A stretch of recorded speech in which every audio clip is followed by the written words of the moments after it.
मेरा ऑपरेटर है। ये बैक फिल्टर का बाईपास चल रहा है। अभी बैक फिल्टर मिलेंगे तो जा रहा है। देखो कैसे जा रहे हैं।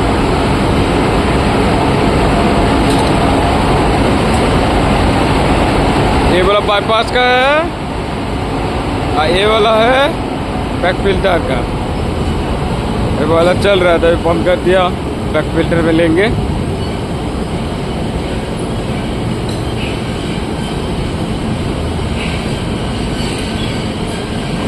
जम्पर घुमा रहा है, बाईपास का बंद कर दिया। बाईपास बंद हो गया।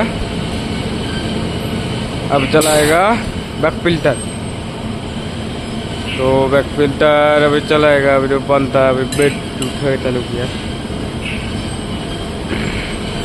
तो कितना रिस्क है यहाँ पर जाने के लिए। मैं तो ऐसा ही चल जाता हूँ। हाँ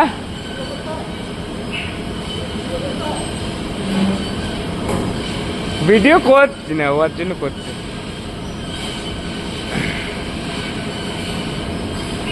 এই জাম্পারটা ফুল বন্ধ থাকে নাকি? এটা ফুল বন্ধ থাকে, এটা ফুল খোলা থাকে। এটা ফুল খোলা।